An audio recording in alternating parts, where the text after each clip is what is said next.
राधा स्वामी जी। बाणी बाणी अज्ञात अनामी सतनाम सतपुरुष की। आज के सत्संग वीडियो का विषय है सत्संगी नाम के रंग में किस प्रकार रंगा जाता है। संत सद्गुरु अपने शिष्य को नाम के रंग में किस प्रकार रंग देते हैं, या यूं कह लें कि परमात्मा नाम के रंग में किस प्रकार हमें रंगता है। तो चलिए इसी विषय के संदर्भ में आज की सत्संग वीडियो आरंभ करते हैं। जगजीवन दास जी की वाणी है, अरे मैं तो नाम के रंग छकी, जब ते चाख्या बिमल प्रेम रस, तब ते कछु न सोहाई। जगजीवन दास जी की वाणी है। वीडियो शुरू करूं, मुझे कुछ पंक्तियां याद आ रही हैं। ये मैं कशी है तो फिर शाने मैं कशी क्या है, बहक ना जाए जो पीकर वो रिंद ही क्या है। बस एक समत उड़ा जा रहा हूँ बहशत में, खबर नहीं कि खुदी क्या है बेखुदी क्या है। मैं जह मर्ग गवारा करूँ कि तलखी ए जिस्त, मेरी खुशी तो है सब कुछ तेरी खुशी क्या है। ये दर्स मैंने लिया मकतवे मोहब्बत से, किसी तरह जो कट जाए जिंदगी क्या है। और जिंदगी अधिक लोगों की बस किसी तरह ही कट रही है, कट जाती है। जन्म तो होता है, जीवन नहीं मिल पाता। जीवन मिल सकता है, लेकिन जीवन जन्म का पर्यायवाची नहीं है। जन्म अवसर है, मौका है। जीवन खोजोगे तो मिल जाएगा। जन्म बीज है, बसंत की तलाश करोगे, भूमि खोजोगे, बीज को भूमि में डालने की सामर्थ्य जुटाओगे, मरने की तैयारी रखोगे, मिटने की जोखिम उठाओगे, तो फूल खिलेंगे, जीवन के फूल खिलेंगे।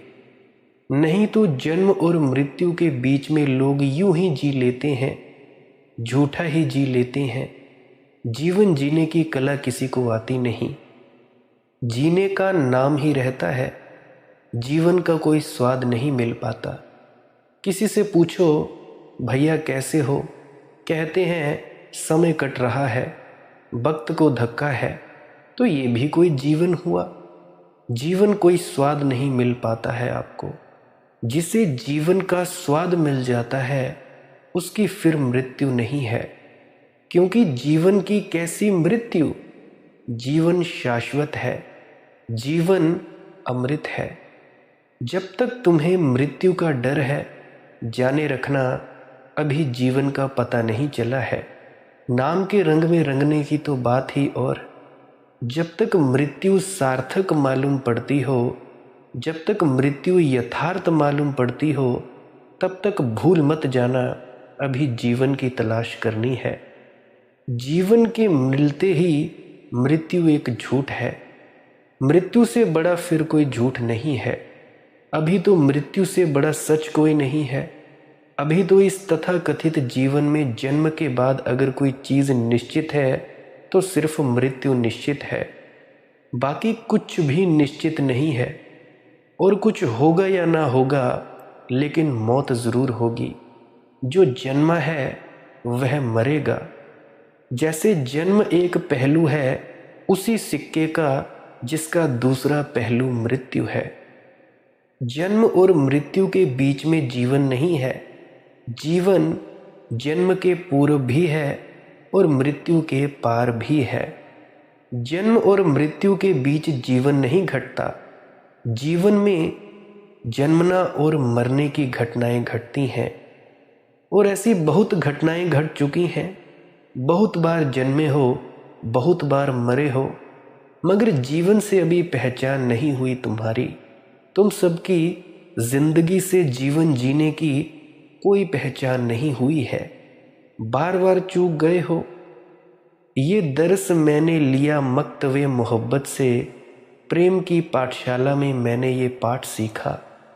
ये दर्स मैंने लिया मकतवे मोहब्बत से, किसी तरह जो कट जाए जिंदगी क्या है। ऐसे बोझ की तरह जो कटे, घसीटते घसीटते जो कटे, उसे जिंदगी मत समझना। जीवन तो एक नृत्य है, एक गीत है, एक महोत्सव है। जीवन तो खूब सतरंगा है, बोझ कहाँ।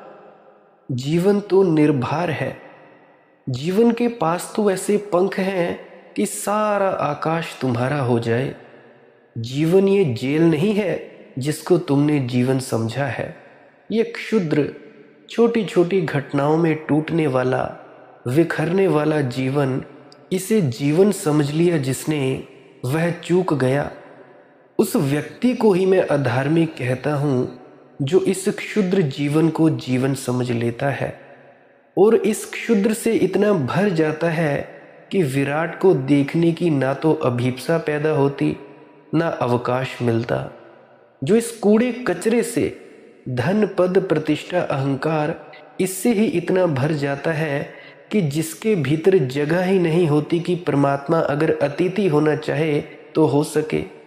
और ऐसा नहीं है कि परमात्मा तुम्हारे दरवाजे पर दस्तक ना देता हो, मगर दीवाने ही सुन पाते हैं दस्तक को, प्रेमी ही समझ पाते हैं उस संकेत को।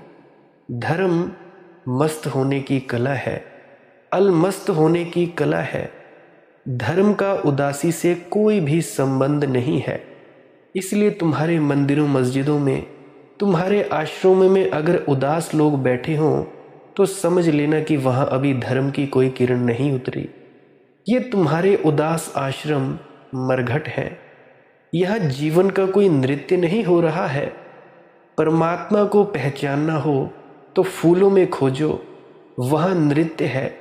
चांद तारों में खोजो, वहाँ उत्सव है। वसंत में तलाशना, आकाश में मेघ गिर जाएं, वहाँ खोजना। पशु पक्षियों की आवाज़ में, गीत में शायद मिल जाए, लेकिन तुम्हारे संत महात्माओं के उदास चेहरों में नहीं मिलेगा। वे तो मौत से घबरा कर बैठ गए हैं वहाँ, उन्हें जिंदगी की कुछ भी खबर नहीं है। इस भेद को ख्याल में ले लो।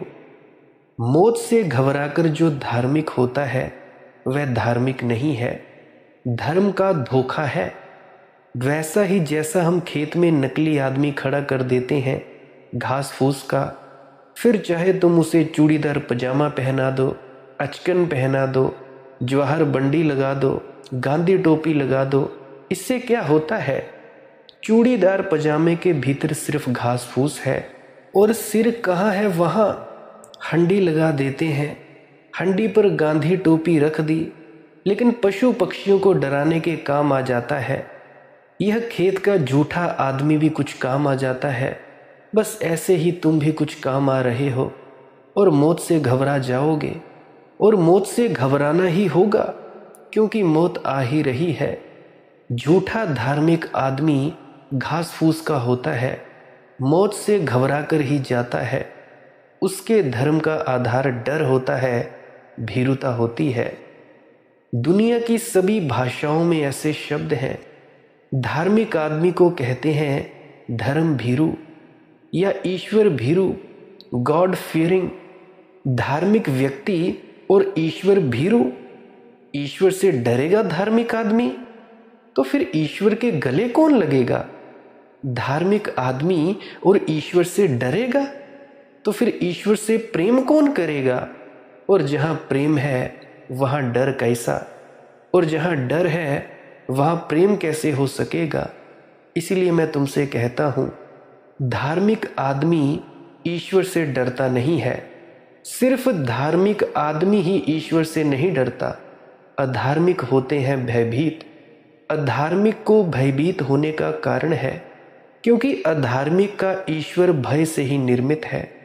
तुम्हारे मंदिरों और मस्जिदों में जिसकी पूजा हो रही है वह तुम्हारे डर का ही सूत्र है, तुम्हारे डर से ही जन्मा है। तुम जो घुटने टेक कर प्रार्थनाएं कर रहे हो, थर थरा रहे हो, कंप रहे हो, उसमें डर है। उसमें नरक का डर है, मौत का डर है। मौत आ रही है और ना मालूम कितने पाप हो रहे हैं। पता नहीं क्या होगा मृत्यु के बाद।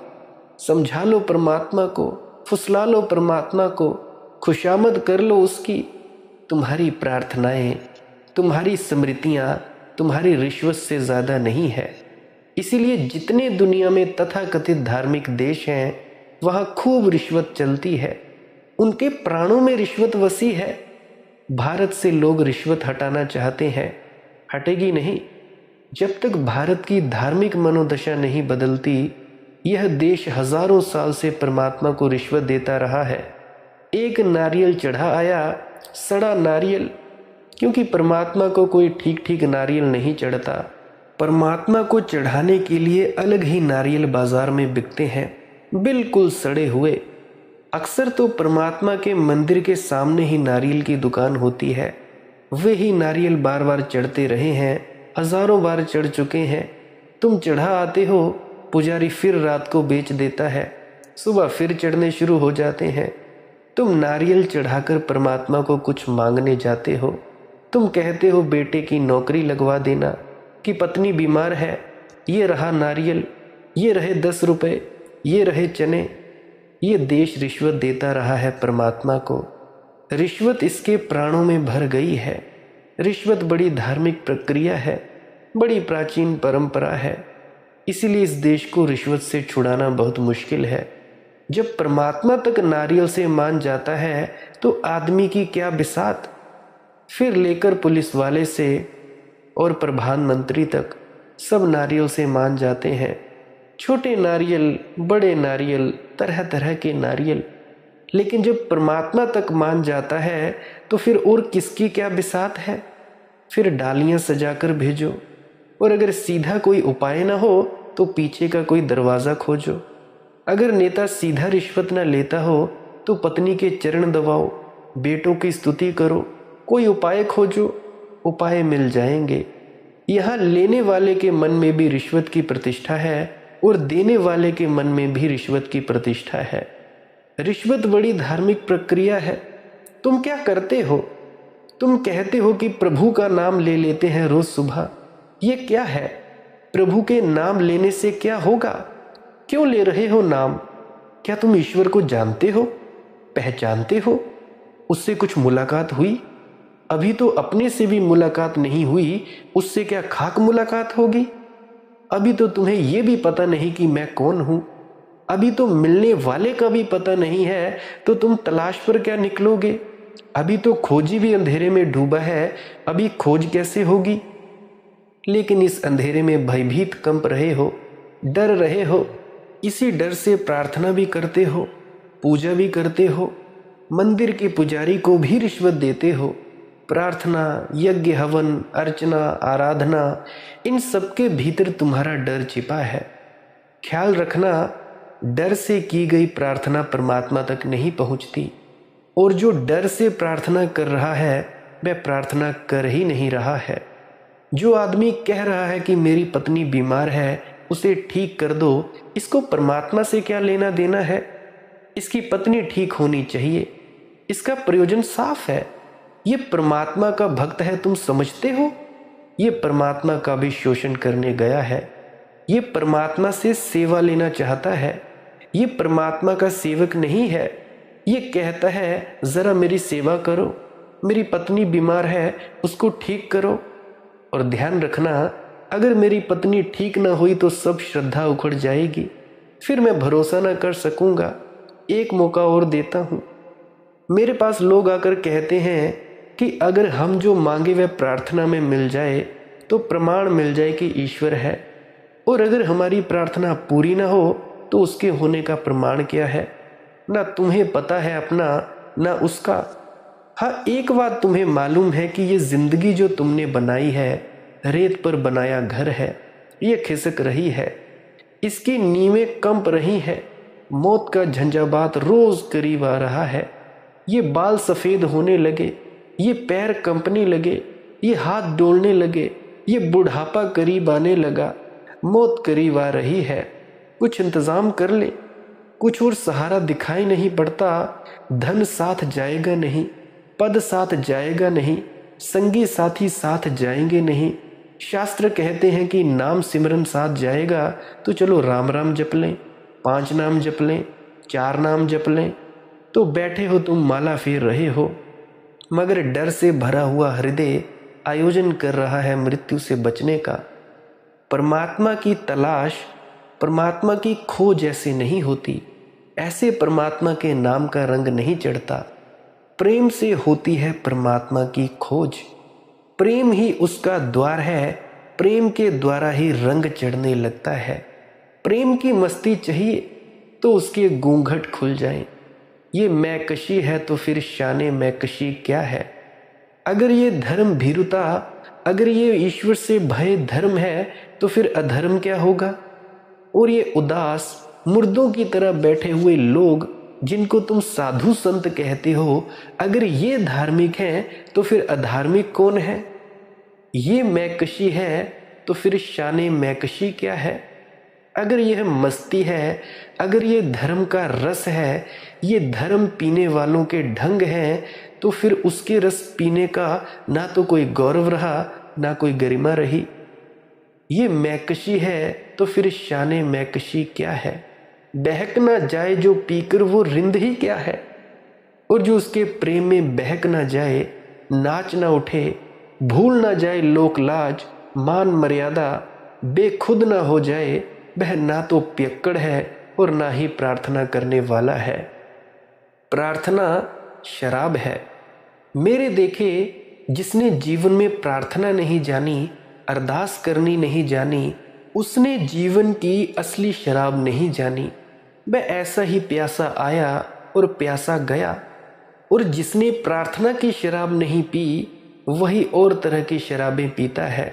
परिपूरक सोचता है शायद इस तरह से अपने को भुला लूं। हाँ, अंगूर से भी शराब बनती है, मगर घड़ी दो घड़ी को भुला पाती है। एक आत्मा की भी शराब है, जो डूबा सो डूबा, फिर लौटता नहीं। और ये भी घड़ी दो घड़ी के लिए डूबने का क्या प्रयोजन है, क्योंकि घड़ी दो घड़ी के बाद फिर चिंताएं वहीं की वहीं खड़ी हैं और बत्तख होकर खड़ी हैं। ये घड़ी दो घड़ी की मूर्छा कुछ साथ देने वाली नहीं है।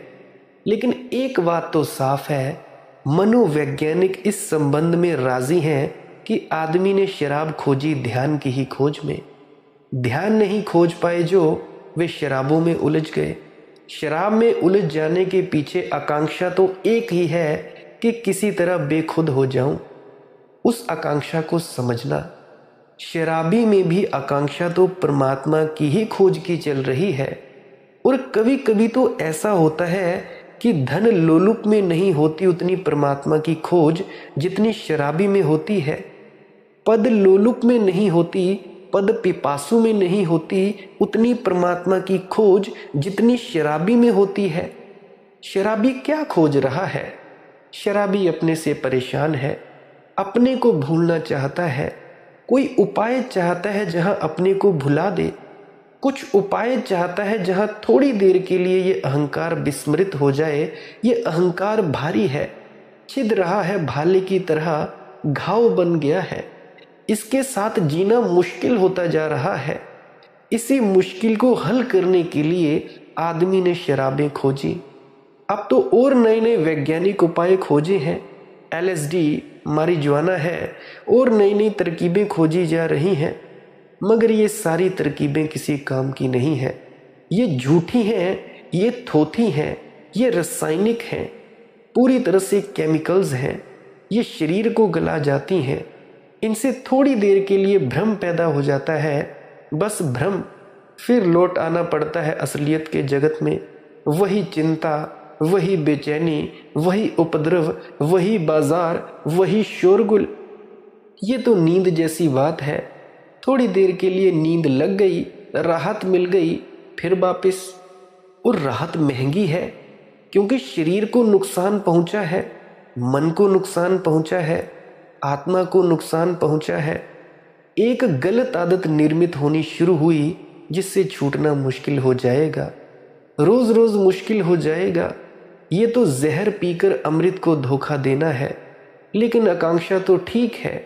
आकांक्षा तो यही है कि मैं बेखुद कैसे हो जाऊं। आदमी का एक ही कष्ट है, उसकी खुदी, उसका मैं भाव। तुम भी जरा निरीक्षण करना। जितना मैं भाव होता है उतना जीवन में दुख होता है, उसी मात्रा में दुख होता है।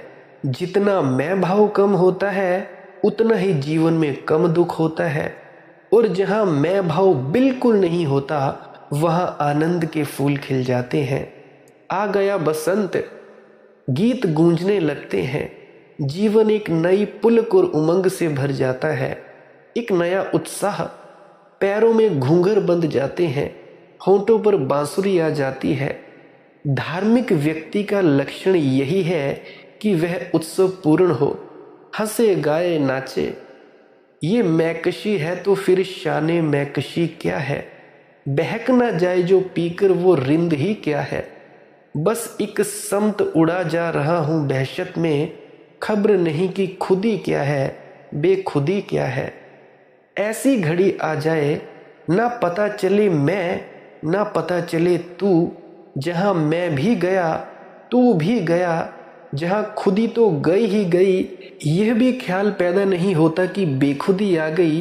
अहंकार तो गया ही गया, निरअहंकारिता का अहंकार भी जहाँ नहीं है, जहाँ कुछ भी शेष नहीं रहा, जहाँ मस्ती परिपूर्ण हो गई है, जहाँ नाच ही नाच है, नर्तक डूब गया नृत्य में, गायक खो गया गीत में, वैसी घड़ी में जीवन का अनुभव होता है।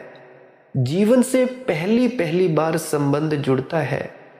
मैं जहरे मर्ग गवारा करूं कि तलखी ए जिस्त, और फिर आदमी राजी हो जाता है। फिर चाहे मृत्यु का विष पीना पड़े या जीवन का तिक्त कटुता पीनी पड़े। मैं जहे मर्ग गवारा करूं कि तलखी ए जिस्त, मेरी खुशी तो है सब कुछ, तेरी खुशी क्या है? फिर आदमी कहता है मेरी खुशी की क्या फिक्र, तेरी खुशी क्या है? फिर उसकी मर्जी होनी शुरू होती है। जिस दिन व्यक्ति के भीतर से परमात्मा जीता है उस दिन जीवन मिला। जिस दिन क्षुद्र के भीतर से विराट बहता है उस दिन जीवन मिला। जिस दिन बूंद से सागर झांकने लगता है उस दिन जीवन मिला। फिर कोई मृत्यु नहीं है। ये दर्स मैंने लिया मक्तवे मोहब्बत से, किसी तरह जो बहल जाए जिंदगी क्या है। सावधान हो, ऐसे ही जिंदगी को मत गवा देना। जरा पर्दा उठाओ, पर्दे के पीछे मालिक छिपा है। जरा आंख खोलो, आंख खुलते ही अपूर्व संपदा के दर्शन होते हैं। जरा जागो, जरा मस्त हो, जरा बहको, जरा नाचो, जरा गाओ, जरा रो, जरा भावाविष्ट हो।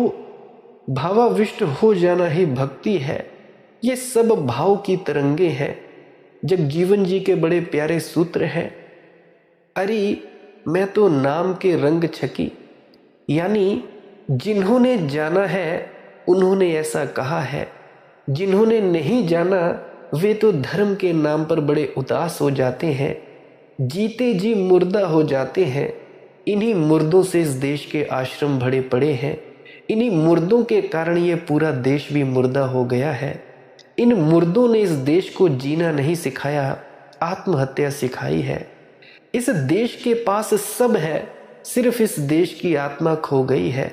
कभी इस देश ने बड़ी ऊंचाइयां देखी, बड़े शिखर देखे, कृष्ण की बांसुरी सुनी। तुम सोचते हो कृष्ण कुछ उदास ढंग के आदमी रहे होंगे? उदासी और बांसुरी का कुछ मेल बैठेगा? कृष्ण का नृत्य देखा है इस देश ने, कृष्ण की रास देखा। उदास आदमी नाचते हैं क्या? मोर मुकुट बांधते हैं? वे स्वस्थ दिन थे। धर्म अपनी गहनता में, अपनी गहराई में प्रकट हुआ था। फिर बड़े रुग्ण दिन आए, रुग्ण चित्त लोग हावी हो गए। उन्होंने सारे देश के मन को उदासी से भर दिया। विस्तार चला गया, लोग सिकुड़ने लगे, हर चीज से भयभीत हो गए। ऐसा ना करें, वैसा ना करें। धर्म ना करने की ही एक प्रक्रिया हो गई। क्या क्या ना करें। धर्म का करने से कोई संबंध ना रहा। फैलाव का विज्ञान ना रहा। धर्म सिकुड़ाव बन गया। सिकुड़े सिकुड़े आदमी जीने लगे, और तभी ना केवल देश की आत्मा मरी, देश का शरीर भी दीनहीन हो गया। हजारों साल से ये देश गरीब है, और इस गरीबी के पीछे तुम्हारे तथाकथित झूठे धर्म की शिलाएं हैं। जो भीतर से समृद्ध होता है उसे बाहर से दरिद्र होने का कोई भी कारण नहीं है, क्योंकि जो भीतर से समृद्ध होता है उसकी समृद्धि बाहर भी फैलने लगती है। फैलनी ही चाहिए, वही सबूत है। जब भीतर गीत उठा हो तो बांसुरी बजेगी और स्वर बाहर फैल जाएंगे। इस देश को कभी सोने की चिड़िया होने का सौभाग्य था।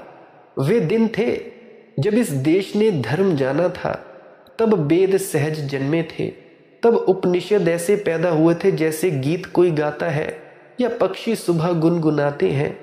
इतनी सरलता से सब हुआ था, लेकिन वे सिकड़ाओं के दिन नहीं थे, बड़े फैलाव के दिन थे। आश्रम उदास मुर्दा लोगों के स्थान नहीं थे, वहां जीवन की धारा बहती थी। वहां हम भेजते थे अपने बच्चों को जीवन की कला सीखने। अब तो आश्रमों में केवल बूढ़े, वृद्ध इत्यादि जाते हैं। अब तो मरने के करीब जो होते हैं वे आश्रमों में जाते हैं। अब तुम अपने बच्चों को आश्रमों में क्या भेजते हो? कब से तुमने बच्चे आश्रम भेजने बंद कर दिए? पूछो तो क्यों बंद कर दिए? मेरे पास लोग आकर पूछते हैं, मुझे बहुत से कमेंट्स आते हैं, जवान लोगों के कमेंट्स आते हैं। बहुत से लोग मेरे पास आकर पूछते हैं कि आपके YouTube चैनल पे ज़्यादा जवान लोग दिखाई पड़ते हैं, जवानों की भीड़ है, जवानों के कमेंट्स होते हैं। उनको हैरानी होती है। हैरानी स्वाभाविक है, क्योंकि वे भूल ही गए हैं कि जहाँ जिंदगी होगी वहाँ जवानी भी होगी, वहाँ बच्चे भी होंगे। 13-13 साल के बच्चे मुझे आकर कहते हैं कि मुझे ये अनुभव हुए हैं। क्या उम्र है उनकी? 13 साल के बच्चे, कोई 18 साल के बच्चे आ रहे हैं मुझे, मेरे पास कोई 22 साल की लड़कियां और लड़के आ रहे हैं, मुझे बताते हैं कि मुझे ऐसे अनुभव हुए। मुझसे लोग आकर पूछते हैं कि क्या आप छोटे बच्चों को भी ये बता देते हैं कि शब्द धुन क्या है? उनका ख्याल है कि सिर्फ बूढ़ों को ही इस शब्द धुन का मार्ग दिया जा सकता है। उनका सच में तो ख्याल ये है कि जब एक पैर कब्र में उतारा जाए और एक बाहर रह जाए, तब जल्दी से इस शब्द धुन का मार्ग मिल जाए। इस शब्द धुन का मार्ग लिए और कब्र में गिर जाए। शब्द धुन का मार्ग जानने का उनका मतलब ही ये है, जब मर ही गए अब जान लो भाई इस शब्द का मार्ग, इस प्रकाश का मार्ग क्या है। प्रकाश क्या है? शब्द। जब तक जीते हो तब तक जीवन से संबंध मत जोड़ो, तब तक क्षुद्र को इकट्ठा करो और बटोरो। ये तुम सभी लोग हैं, ये तुम सभी मरे मरे लोगों की कहानियां हैं। कई मुझसे कह देते हैं कि तुम विधियां क्यों बताते हो, तुमने विज्ञान भैरव तंत्र की विधियां बताई। अरे भाई, अभी तो मैंने विधियां बताई ही नहीं विज्ञान भैरव तंत्र की। अभी तो सिर्फ एक बार बार कहता हूँ श्वास क्रिया, जो विजय बाबा ने मुझे बताई थी, विजय शर्मा जी ने बताई थी, लुधियाना में रहते हैं, गिद्दड़बाहा से हैं। एक ही विधि बताई थी, अभी तो एक ही विधि पर जोर देता हूँ कि तुम ये विधि जान लो। और मुझे हैरानी होती है कि बूढ़ों से ज़्यादा बच्चे ये करते हैं। क्या उम्र है? 13 साल से 22 साल तक। क्योंकि मैं खुद बच्चा हूँ, 26 साल का बच्चा हूँ, तो भाई मेरा प्रभाव बच्चों पर तो पड़ेगा ही पड़ेगा, क्योंकि मेरी उम्र कोई 60 वर्ष तो है नहीं जिससे कोई बूढ़े मेरे पास आए, इकट्ठे हों, सुने। मेरे पास तो जवान ही जवाब होते हैं। तुम्हें याद है ना, इस देश में हम अपने बच्चों को गुरुकुल भेजते थे। वे गुरुकुल आश्रम थे, और जहाँ छोटे छोटे बच्चे इकट्ठे होते होंगे वहाँ किलकारियाँ ना होती होंगी, वहाँ नाच ना होता होगा, वहाँ गीत ना गाए जाते होंगे। निश्चित ही ये सब होता होगा। बेहिम्मत के दिन थे। धर्म एक उभार पर था, फिर एक सिकुड़ाव आता है, हर चीज़ में आ जाता है, क्योंकि हर चीज़ में एक लयबद्धता होती है। लहर उठती है, हल्की सी ठहरती है, फिर गिरती है। हजारों साल से लहर गिरती रही है, अब उसने अपना आखिरी तल छू लिया है। मैं लहर को फिर उठाने की कोशिश कर रहा हूँ कि फिर बच्चे धार्मिक हों, कि फिर जवान धार्मिक हों। और निश्चित ही जवान जब धार्मिक होंगे तो धर्म का रंग ढंग अलग होगा ही, क्योंकि सारी जवानी संयुक्त होगी। जवानी अपना रंग लेकर आएगी, और जब मंदिरों में जवान नाचेंगे तो रौनक होगी, तो उत्सव होगा, तो प्रेम जन्मेगा, तो मस्ती होगी। अभी बहुत से बूढ़े हैं जो मुझे कॉल करते हैं, मैसेजेस करते हैं। मैं उनके मैसेजेस का ज़्यादा जवाब नहीं देता, और ना ही मैं उनकी कॉल्स को अटेंड करता हूँ। मुझे बुलाते हैं, मैं अब उनके पास जाना भी बंद कर दिया है, क्योंकि इससे अच्छा तो मैं बच्चों को बताऊं जो भी खाली हैं। तुम बूढ़े हो, तुम बहुत सारी चीज़ों से भर चुके हो। बाबा जी ये कहते हैं, बड़े महाराज ने ये कहा, स्वामी जी ने ये कहा, बाबा सावन सिंह ने ये कहा, गुरिंदर सिंह जी ढिल्लों ने ये कहा। ये नहीं चाहते जानना कि मैं कह क्या रहा हूँ। अरे भाई, तुम मेरे पास आए हो तो कुछ ना कुछ तो वही कहूँगा जो मेरे सद्गुरुओं ने मुझे बताया है। तुम सभी की बुद्धि बूढ़ी हो चुकी है, बुरा मत मानना, परंतु मैं सभी वृद्धों से कह रहा हूँ, तुम सभी की बुद्धि बूढ़ी हो चुकी है। सबसे पहले तो मुझे वो मिटाना होगा जो तुम जानते हो, फिर उसके बाद नई चीज़ डालनी होगी। अब कोई कोरा पन्ना है, उस पर तुमने कुछ लिख दिया, अब लिख दिया, अब उसको कैसे साफ करोगे? अगर कहीं कोई तरकीब लगाकर साफ भी कर लिया तो वो सफ़ेद कागज़ काला हो जाएगा। उस पर जो मैं अक्षर लिखूंगा क्या वो साफ साफ दिखाई देंगे? नहीं ना। तो इसीलिए मैंने बूढ़ों पर जोर लगाना बंद कर दिया है, और ना ही मैं उनके कॉलों का जवाब देता हूँ, ना ही मैं उनके मैसेजेस का जवाब देता हूँ, और ना मुझे ऐसा लगता है कि उन पर मेरी बातों का कोई असर पड़ता है। एक तो मेरी उम्र 26 साल की, उनकी उम्र 70 66 साल, 75 सालों की। एक तो अहंकार ये रहता है कि ये 26 साल का लौंडा हमें क्या बताएगा, ये आज का छोकरा हमें क्या बताएगा। अरे भाई, मैं कुछ नहीं बताता किसी को, वो ऊपर से उतरता है और मेरी ज़ुबान का इस्तेमाल करता है। मैं किसी को कुछ नहीं समझाता, ना मैं किसी को कुछ बढ़ाता हूँ, ना मैं शिक्षा देता हूँ। ये सारी जो भी बातें आती हैं ये उससे आती हैं, गंगन मंडल से, और आप तक प्रस्थापित हो जाती हैं, आप तक प्रसारित की जाती हैं। तो भाई मेरा कोई कसूर नहीं है। और जो भी बूढ़े हैं, जो जवान बुद्धि रखते हैं, जवान हृदय रखते हैं, वे मेरे पास ज़रूर आएँ। मैं उनके प्रश्नों के जवाब ज़रूर दूंगा। उनकी ज़िंदगी में कोई अड़चन आती है, धार्मिक जगत में अड़चन आती है, उनके प्रश्नों के जवाब देने में मुझे ज़रूर खुशी होगी।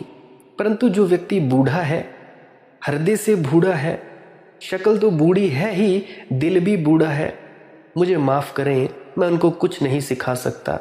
वो जब मरेंगे, अगला जन्म लेंगे, फिर वो मेरे पास आके सीख सकते हैं। ऐसे तो मेरे हाथ खड़े हैं, मुझ अज्ञानी के पास इनको क्या मिलेगा?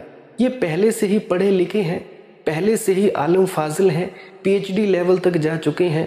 एक 26 साल का छोकरा इन्हें क्या सिखाएगा? मैं कुछ नहीं सिखा सकता। इसीलिए बुरा ना माने जिनके मैं कॉल्स नहीं उठाता या जिन बूढ़ों के मैं जवाब नहीं देता। अभी कुछ बूढ़े हैं जो 27 साल के भी बूढ़े हैं, उनके भी मैं नहीं कॉल उठाता। शक्ल जवान है, परंतु उनके कारनामे बूढ़ों जैसे हैं। हृदय मर गया है, बुद्धि ताज़ी नहीं है, बिल्कुल बूढ़ों की तरह जीते हैं, अभी मरने को तैयार। अभी कुछ व्यक्ति हैं जो आत्महत्याएं करने को तैयार हैं। आत्महत्याएं करने को कहते हैं कि भाई मैं आत्महत्या करना चाहता हूँ, तो कर लो भाई, रोका किसने है? मैं कौन होता हूँ तुमको रोकने वाला कि तुम आत्महत्या करो या ना करो? कर लोगे तुम्हारा नुकसान, नहीं करोगे तुम्हारा फ़ायदा, मेरा क्या जाता है? मुझे जो मिलना था वो मुझे मिल रहा है, जो नुकसान होगा तुम सबका होगा। देखो, धर्म को मैं ये जो नया रूप देने की चेष्टा कर रहा हूँ, उससे पंडित, पुरोहित, ये राधा स्वामी पुजारी, ये जो कथावाचक, ये जितने भी स्टेजों पे बहते हैं, ये बड़े परेशान हैं। कोई भी व्यक्ति मुझसे बहुत ज़्यादा परेशान है। उनकी परेशानी ये है कि वे धर्म के एक मुर्दा रूप के आदी हो गए हैं।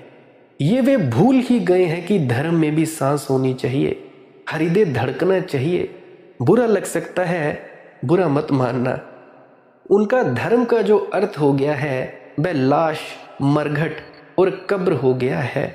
बहुत से ऐसे हैं जो ये मानते हैं कि इस चैनल पर संत मत की शिक्षा नहीं दी जाती है, इसीलिए वे मानने को राजी नहीं है। कारण उन्होंने दिया क्योंकि यहाँ ना तो मैं हिंदुओं को पूछता हूँ, ना तो मैं मुसलमानों को, ना ईसाइयों को, ना जैन, ना यहूदी, यहाँ तक कि राधा स्वामी मत से जुड़े हुए व्यक्तियों को भी मैं ज़्यादा इम्पोर्टेंस नहीं देता हूँ, क्योंकि तुम सभी एक धर्म बनाना चाहते हो, एक थोथा धर्म। मैं पूछना चाहता हूँ कि जब बुद्ध ने धर्म को जन्म दिया, जब बुद्ध जिंदा थे और बुद्ध चलते थे, उठते थे और बोलते थे, और जीवंत बुद्ध इस पृथ्वी पर था, तब तुम बुद्ध को धार्मिक मानते या नहीं? क्योंकि तब तक बुद्ध धर्म पैदा नहीं हुआ था। बुद्ध हिंदू तो नहीं थे, हिंदू धर्म को तो छोड़ चुके थे, उस मुर्दा घेरे से तो बाहर निकल गए थे, और अभी बुद्ध धर्म का जन्म नहीं हुआ था। वह तो अच्छा हुआ कि आज के जो राजनेता है वैसे नहीं थे, नहीं तो बुद्ध को धार्मिक नहीं मान सकते थे। क्योंकि वे पूछते कि क्या तुम कौन हो, हिंदू हो, जैन हो? ये दो धर्म थे उस वक्त, तुम दोनों नहीं हो, तो फिर तुम धार्मिक कैसे? लेकिन फिर बुद्ध के मरने के बाद बुद्ध धर्म बना, और अब हम बुद्ध धर्म को बुद्ध धर्म मानते हैं। अब वह मुझसे पूछते हैं कि आप बौद्ध हैं, और इसी तरह जब जीसस थे तो जीसस थे, लेकिन ईसाइयत कहाँ थी? यहूदी तो वे नहीं थे, नहीं तो यहूदी उनको सूली ना देते। उस मुर्दापन को तो उन्होंने छोड़ दिया था, और अभी ईसाइयत तो भविष्य के गर्भ में छिपी थी। तो ईसा को तुम धार्मिक मानोगे या नहीं? ये तो बड़े मज़े की बात हो जाएगी कि ईसा तो धार्मिक नहीं है, ईसाइयत धार्मिक है। बुद्ध धार्मिक नहीं है, बुद्ध धर्म धार्मिक है। ये तो बड़े मज़े की बात हो जाएगी कि कृष्ण तो धार्मिक नहीं है, कृष्ण मार्गी धार्मिक है। मोहम्मद तो धार्मिक नहीं है, मुसलमान धार्मिक है। ये तो बड़े मज़े की बात हो जाएगी कि गंगोत्री पर गंगा गंगा नहीं है, और जब सब नगरों और गांवों में गंदगी और कूड़ा करकट और सब मलमूत्र उसमें मिल जाएगा तो प्रयाग में आकर गंगा हो जाएगी। गंगोत्री पर गंगा नहीं है, ये तर्क। यहाँ जो हो रहा है, ना हिंदू है, ना मुसलमान है, ना राधा स्वामी है, ना ईसाई है, ना जैन है, ना बौद्ध है, ना सिख है, लेकिन जो भी गुरु नानक देव जी का प्राणों का स्वर था, जो बुद्ध के हृदय की आवाज़ थी, जो स्वामी जी महाराज का अनुभव था, जो कृष्ण का गहन अनुभव था, और जो जीसस की आकांक्षी थी, और जो मोहम्मद की अभीप्सा थी, उसका सबका प्रतिफलन है इस चैनल पे। वह सारी सुबास संयुक्त है। मुझे भी लोग धार्मिक मानने को राज़ी नहीं है जब तक कि 200 सालों बाद कोई संप्रदाय ना खड़ा हो जाए। और मज़ा यह है कि जब संप्रदाय खड़ा होता है तो धर्म मर जाता है। धर्म मरता है तभी संप्रदाय बनता है। बुद्ध जब तक हैं तभी तक धर्म है। कोई भी संत जब तक किसी संप्रदाय या इकट्ठ में है तभी तक धर्म है, लेकिन तब तक सरकारें मानने को राज़ी नहीं होती। मूर्ताएं तो बहुत होती हैं, लेकिन सरकारी मूर्ता का कोई मुकाबला नहीं। सरकारी मूर्ता तो ऐसे है जैसे करेला नीम चढ़ा, ऐसे ही करेला फिर नीम पे चढ़ गया। मैं तुम्हें मस्ती का एक स्वर दे रहा हूँ। मैं चाहता हूँ तुम लोग डोलो। मैं तुम्हें रंगना चाहता हूँ इसी रंग में जिसकी जगजीवन जी बात कर रहे हैं। अरे मैं तो नाम के रंग छकी और छक सकते हो। इस जिंदगी में कोई और चीज़ तुम्हें छका ना सकेगी। तुम्हारा पात्र खाली का खाली रहेगा। कितना ही धन डालो इसमें खो जाएगा, कितना ही पद डालो इसमें खो जाएगा। पात्र खाली का खाली रहेगा, तुम भरोगे नहीं। भरता तो आदमी केवल परमात्मा से है, क्योंकि अनंत है हमारा पात्र और अनंत है परमात्मा। अनंत को अनंत ही भर सकेगा। हमारे भीतर शून्य का पात्र है। इस शून्य के पात्र को परमात्मा की पूर्णता के अतिरिक्त और कोई चीज़ नहीं भर सकती। मैं तुम्हें सूफी कहानी याद दिलाऊं, मुझे प्रीतिकर है, बहुत बार मैंने कही है। एक फकीर ने एक सम्राट के द्वार पर दस्तक दी। सुबह का वक्त था और सम्राट बगीचे में घूमने निकला था। संयोग की बात, सामने ही सम्राट मिल गया। फकीर ने अपना पात्र उसके सामने कर दिया। सम्राट ने कहा, क्या चाहते हो? फकीर ने कहा, कुछ भी दे दें, शर्त मगर एक है, मेरा पात्र पूरा भर जाए। कुछ भी दे दें, लेकिन शर्त एक है, मेरा पात्र पूरा भर जाए। मैं थक गया हूँ, ये पात्र भरता नहीं। सम्राट हंसने लगा और उसने कहा, तुम पागल मालूम होते हो। पागल ना होते तो फकीर ही क्यों होते। ये छोटा सा पात्र ये भरता नहीं। अपने वजीर को कहा कि लाओ स्वर्ण अशर्फियों से भर दो। इस फकीर का मुंह बंद कर दो, सदा के लिए मुंह बंद कर दिया जाए। फकीर ने कहा, मैं फिर याद दिला दूं कि भरने की कोशिश अगर आप करते हैं तो ये शर्त है, अगर जब तक भरेगा नहीं पात्र हटूंगा नहीं। सम्राट ने कहा, तू घबरा मत पागल, भर देंगे, सोने से भर देंगे, हीरे जवाहरात से कहे तो हीरे जवाहरात से भर देंगे। लेकिन जल्दी ही सम्राट को अपनी भूल समझ में आई। सोने की अशर्फियां डाली गईं और खो गईं, हीरे डाले गए और खो गए।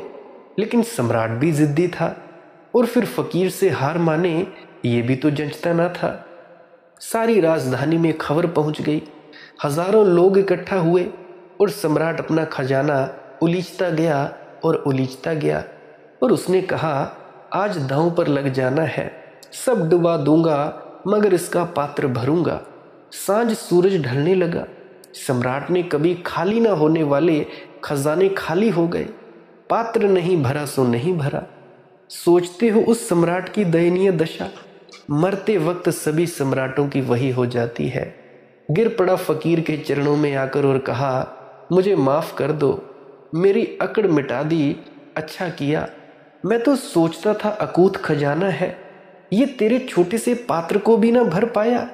बस अब एक ही प्रार्थना है, मैं तो हार गया, मुझे क्षमा कर दो। मैंने व्यर्थ ही तुझे आश्वासन दिया था भरने का, मगर जाने से पहले एक छोटी सी बात मुझे बता जाओ। दिन भर यही प्रश्न मेरे मन में उठता रहा है, ये पात्र है क्या, किसी जादू से बना है? फकीर हंसने लगा। उसने कहा, किसी जादू से नहीं, कोई तंत्र नहीं, इसे आदमी के हृदय से बनाया है। न आदमी का हृदय भरता है, न ये पात्र भरता है। कहानी तो यहाँ खत्म हो जाती है, मगर ये कहानी आधी है। मैं तुमसे कहता हूँ, ये पात्र भरता है। फकीर कहीं तुम्हें मिल जाए तो मेरे पास ले आना, ये पात्र भरता है, मगर धन से नहीं भरता, सम्राटों से नहीं भरता, बुद्धों से भर सकता है, संतों से भर सकता है। यह पात्र परमात्मा से भरता है। अरे मैं तो नाम के रंग छकी, न केवल भर जाता है, ऊपर से बहने लगता है। इतना भर जाता है कि बाढ़ आ जाती है, बांध तोड़कर बहने लगता है। वही तो करुणा है जो हमने संतों में देखी। इतना भर जाता है भीतर आनंद कि बहने लगता है बाहर, दूसरों तक पहुंचने लगता है। यही तो सत्संग है, जहां किसी का पात्र भर गया हो और बह रहा हो, उसके पात्र के पास बैठ जाना सत्संग है। क्योंकि कुछ बूंदें तुम पर भी पड़ जाएं, एक बूंद भी पड़ जाए तो तुम रंग जाओ। एक बूंद की उसकी वाणी की तुम्हारे कानों में पड़ जाए और तुम्हारे हृदय में बस जाए, तुम रंग जाओ। एक बूंद का भी स्वाद आ जाए तो तुम कुछ के कुछ हो जाओ और के और हो जाओ। दिल में तुम हो, नजर का हंगाम है, कुछ सहर का वक्त है, कुछ शाम है। इश्क ही खुद इश्क का इयाम है, वह क्या आगाज क्या अंजाम है। पीने वाले एक ही दो हो तो हो, मुफ्त सारा मैकदा बदनाम है। दर्दो गम दिल की तबीयत बन चुके, अब यहाँ आराम ही आराम है। भरता है पात्र लेकिन पीने वालों का भरता है। पीने वाले एक ही दो हो तो हो, मुफ्त सारा मैकदा बदनाम है। ये जो तुम्हें हजारों साधु संत दिखाई पड़ते हैं, इनका नहीं भरा है। सब प्रपंच करते हैं, पाखंड करते हैं। पीने वाले एक ही दो हो तो हो, मुफ्त सारा मैकदा बदनाम है। ये मधुशालाओं में, मंदिरों में, मस्जिदों में जितने लोग तुम्हें बैठे दिखाई पड़ रहे हैं, ये सब पियक्कड़ नहीं है। एक ही दो हो तो हो, बाकी तो व्यर्थ ढोंग कर रहे हैं। ढोंग से बचो तो एक दिन तुम्हारे जीवन में भी ये सौभाग्य की घड़ी आए। अरे मैं तो नाम के रंग छकी, जब ते चाख्या बिमल प्रेम रस, तब ते कछु ना सुहाई। और एक बूंद पड़ जाए उसके प्रेम के रस की, फिर कुछ और नहीं सुहाता। कैसे सुहा सकता है? जिस हंस ने मान सरोवर का जल पिया, वह तुम्हारे गांव की गंदी नालियों और डबरों का जल पीने को राजी हो सकेगा? जिसने आकाश की मुक्ति जानी, वह तुम्हारे जेलों में, तुम्हारी जंजीरों में आबद्ध होने को राजी होगा? जिसने परमात्मा का जरा सा स्वाद लिया, इस जगत के सारे स्वाद व्यर्थ हो जाते हैं। मैं तुमसे यही कहता हूं, त्यागना नहीं है संसार, संत मत भी यही कहता है, परमात्मा का रस ले लो सब छूट जाता है, छोड़ना नहीं पड़ता है। जिसे छोड़ना पड़ता है वह व्यर्थ ही छोड़ रहा है, उसे अभी रस नहीं मिला। जो कहता हो कि मैंने त्याग किया, समझना कि उसे अभी तक कुछ मिला नहीं। जिसे मिल गया है वह त्याग करता नहीं, त्याग हो जाता है। जैसे हाथ में कंकड़ पत्थर भरे हों और अचानक हीरों की खदान मिल जाए, तो क्या तुम कंकड़ों पत्थरों का त्याग करोगे? याद ही ना आएगा कब हाथ से गिर गए कंकड़ पत्थर। कौन हिसाब रखेगा? क्या तुम गिनती करोगे कि कितने पत्थर मैंने छोड़े? भर लोगे मुट्ठी हीरे जवाहरातों से। इसीलिए मैं तुमसे कहता हूं, त्याग की प्रक्रिया नकारात्मक है। संत मत भी सदा से यही कहता आया है और उसी के कारण धर्म मुर्दा हो गया है। मैं तुम्हें परमात्मा का भोग सिखाता हूं, संसार का त्याग नहीं। और परमात्मा का भोग आ जाए तो संसार का त्याग अपने से घटता है। जिसको श्रेष्ठ मिलने लगे, निकृष्ट अपने आप छूट जाता है। निकृष्ट को छोड़ने से श्रेष्ठ नहीं मिलता, याद रखना। बार बार दोहराता हूं, याद रखना, निकृष्ट को छोड़ने से श्रेष्ठ नहीं मिलता। तुम अपने हाथ के कंकड़ पत्थर छोड़ दोगे, इससे हीरे नहीं मिल जाएंगे, ऐसी कोई अनिवार्यता नहीं है। लेकिन श्रेष्ठ के मिलने से निश्चित ही निकृष्ट छूटता है। दिया जल जाए तो अंधेरा अपने आप समाप्त हो जाता है। ऐसे ही परमात्मा का भोग है। मैं तुम्हें भोग सिखाता हूँ। मैं तुमसे कहता हूँ, अभी तुमने जिसे भोग समझा है वह भोग नहीं है, वहम है, भ्रम है। जब ते चाख्या बिमल प्रेम रस, तब से कछु ना सुहाई। रैन दिना धुनी लागी रही, कऊ केत कहे समुझाई। फिर कोई कितना ही समझाए, फिर कोई लाख प्रलोभन दे, फिर कुछ रस इस संसार में पड़ नहीं सकता। फिर धन के अंबार लगे रहें, फिर धन के लिए कितने ही प्रलोभन आते रहें, फिर संसार कितने ही पुरस्कार दे, कुछ अंतर नहीं पड़ता। उसके रस की एक छोटी सी बूंद ऐसा भर जाती है कि फिर जगह ही नहीं बचती और भरने का कोई सवाल नहीं होता। पहले शराब जीस्त थी, अब जीस्त है शराब। कोई पिला रहा है, पिए जा रहा हूं मैं। पहले तो शराब ही जिंदगी थी, अलग अलग ढंग की शराबें थी।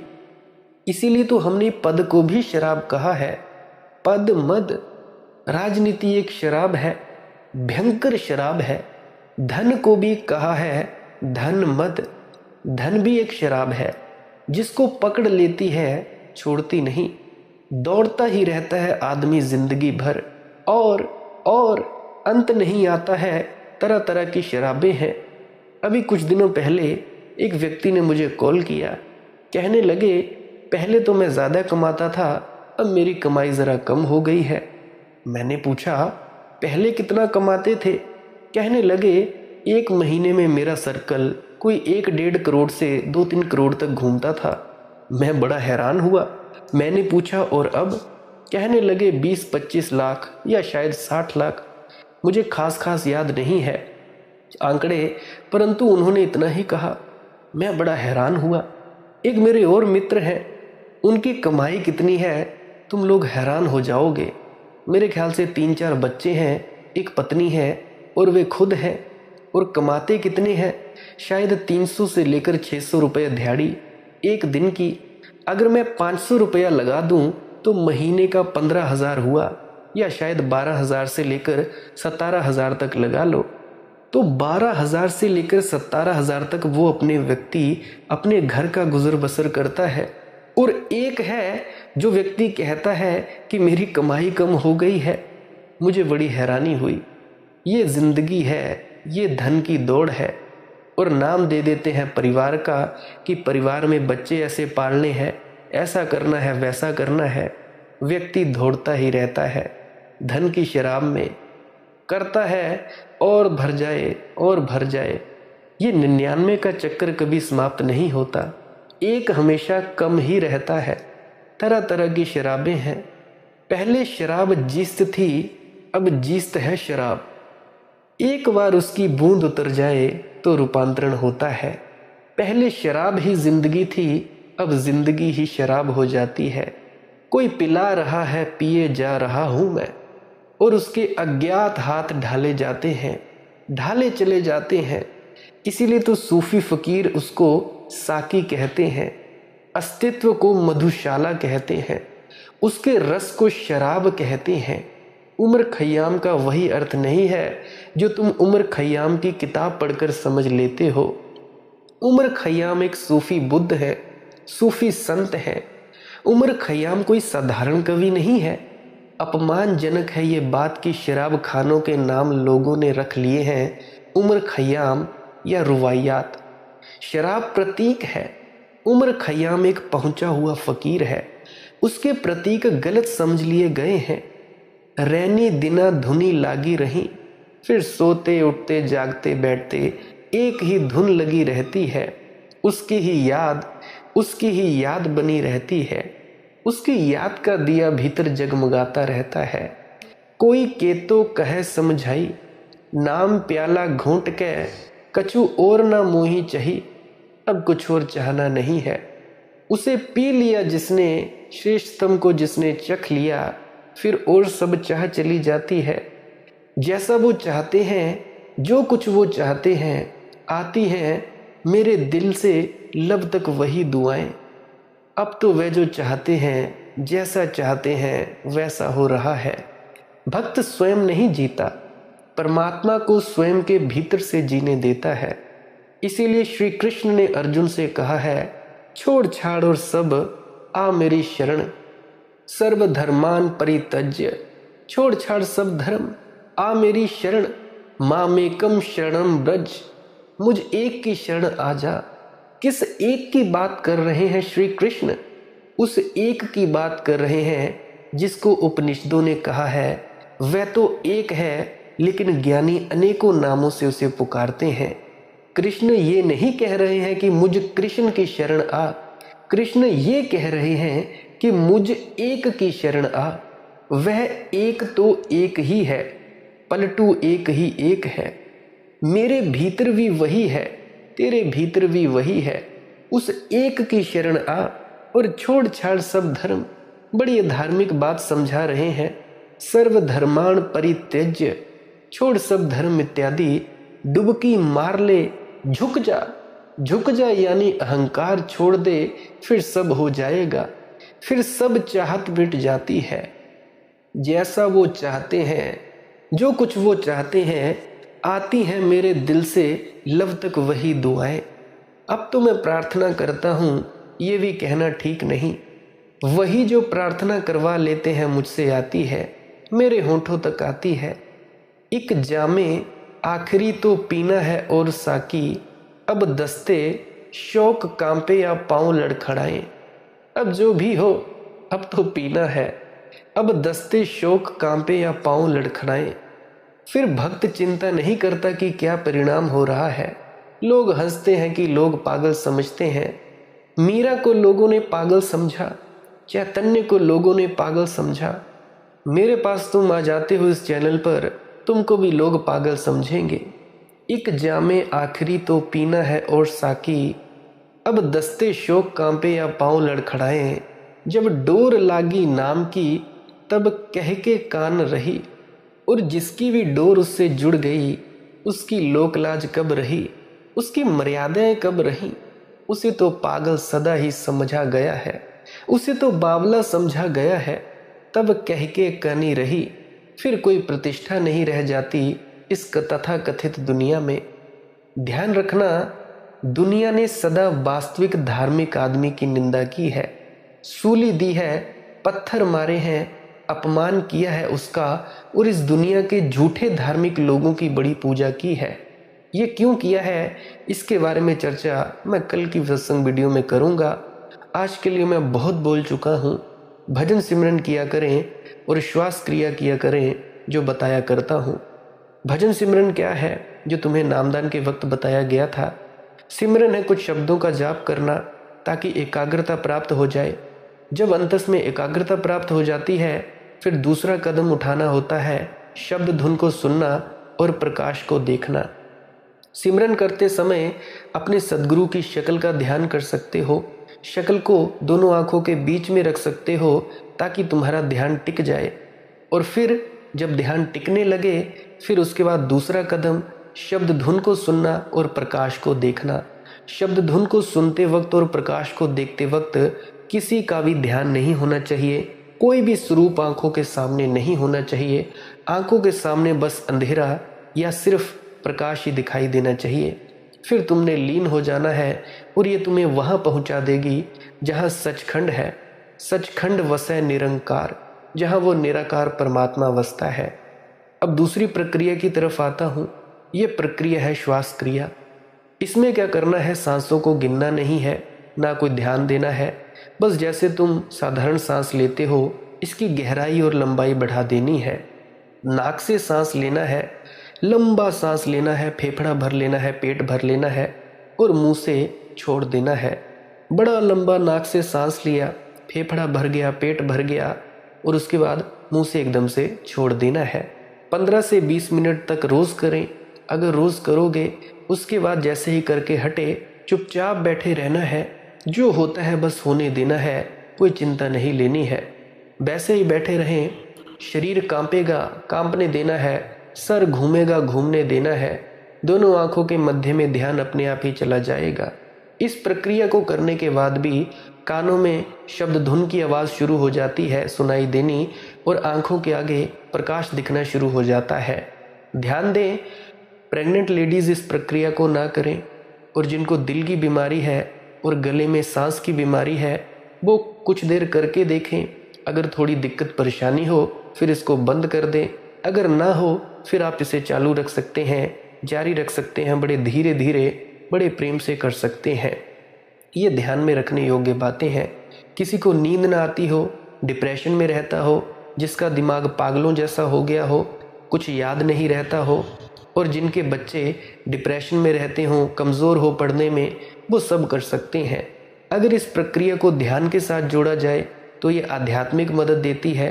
अगर ध्यान के साथ ना जोड़ा जाए तो मानसिक और शारीरिक मदद दे देती है। शरीर से हृष्ट पुष्ट रहोगे, मानसिक कोई परेशानी होगी नहीं, क्लैरिटी आएगी, बिल्कुल शांत चित्त, मौन और रिलैक्स हो जाओगे। और इस प्रक्रिया को करने के बाद एकदम से नींद आ जाए तो सो जाना है, फिर नहीं उठना है। वो नींद साधारण नींद नहीं होगी, योग निद्रा होगी, परमात्मा की तरफ से होगी। तुम बहुत ज़्यादा फ्रेश फील करोगे, रिफ्रेशिंग फील करोगे।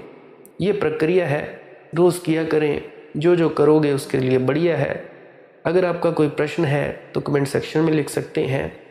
उससे पहले एक विनम्र प्रार्थना कि पुरानी सत्संग वीडियोस को अवश्य सुन लिया करें। उन सत्संग वीडियो में बहुत से प्रश्नों के मैं जवाब दिया करता हूँ, विस्तार पूर्वक जवाब दिए गए हैं। कोई भी प्रश्न हो, किसी भी प्रकार की शंका हो, उन सभी शंकाओं का निदान शायद मैंने पुरानी वीडियोस में कर दिया है। तो पुरानी वीडियोस को सुनने का कष्ट अवश्य करें। नहीं तो कमेंट सेक्शन में लिख दें प्रश्न। और इंस्टाग्राम, टेलीग्राम, फेसबुक, वहाँ पे आप अपना प्रश्न छोड़ सकते हैं। वहाँ पे मेरा हैंडल है मालिक की मौत सत्संग, सर्च करें और वहाँ पे अपना प्रश्न छोड़ें। टेलीग्राम पर एक मेरा ग्रुप है, प्राइवेट ग्रुप है, वहाँ पर बहुत से प्रश्नों के जवाब लिखित रूप में भी दे दिया करता हूँ। तो उस ग्रुप को भी आप ज्वाइन कर सकते हैं। सर्च करें मालिक की मौत सत्संग, फॉलो करें पहले, फिर उसके बाद प्राइवेट ग्रुप है डिस्कशन का, वहाँ पे आप ज्वाइन कर सकते हो। लाइक कर सकते हैं इस वीडियो को अगर कुछ भी सीखने को मिला है। राधा स्वामी लिख सकते हैं कमेंट सेक्शन में, और आप जो भी सीखने को मिला है वो आप कमेंट सेक्शन में लिख सकते हो। सब्सक्राइब कर सकते हैं आप इस चैनल को अगर रोज़ रोज़ नए नए सत्संग सुनना चाहते हैं। सत्संग का वक्त रहता है सुबह 6 बजे से लेकर 7 बजे तक। जो भी सत्संग आए आप जी सुन सकते हो। आप इन सत्संगों का प्रयोग कर सकते हो प्रश्नों के जवाब के लिए, बहमों भरमों से दूर करने के लिए अपने आप को, और बहुत सी नई नई चीज़ें सीखने को या ध्यान में उतरने के लिए आप इन वीडियोस का प्रयोग कर सकते हो। और शेयर अवश्य कर दिया करें। जो जो परेशान है, आध्यात्मिक तरक्की में कोई बाधा है, उन तक ज़रूर पहुंचा दिया करो ये वीडियोस, ताकि उनका भी फ़ायदा हो जाए। आप मुझे इतने अंत तक सुनते हो, इतने अंत तक सुनने के लिए आपका बहुत बहुत शुक्रिया। अब अंत में आपसे इजाज़त चाहता हूँ। सभी प्रेम प्यार से रहें, भजन सिमरन किया करें या ये श्वास क्रिया कर लिया करें, शरीर शांत हो जाएगा। अब मैं आपसे इजाज़त चाहता हूँ। आपके भीतर बैठे परमात्मा को प्रणाम, मेरा प्रणाम स्वीकार करें। राधास स्वामी जी।